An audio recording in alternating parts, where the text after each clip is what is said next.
മത്തായി എഴുതിയ സുവിശേഷം 6-ാം അധ്യായം 14-ാമത്തെ വചനം.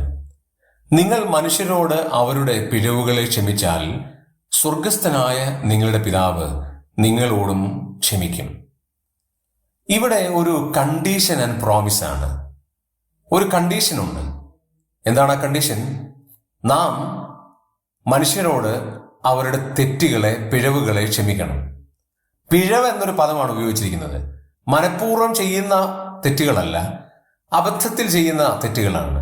ആ പിഴവുകളെ നമ്മൾ ക്ഷമിക്കാൻ സാധിക്കുന്നില്ലെങ്കിൽ സ്വർഗസ്ഥനായ നിങ്ങളുടെ പിതാവ് നിങ്ങളോടും ക്ഷമിക്കുകയില്ല. ഇവിടെ പോസിറ്റീവായിട്ടാണ് പറഞ്ഞിരിക്കുന്നത്. മനുഷ്യരോട് നിങ്ങളുടെ പിഴവുകൾ ക്ഷമിച്ചാൽ സ്വർഗസ്ഥനായ നിങ്ങളുടെ പിതാവ് നിങ്ങളോടും ക്ഷമിക്കും.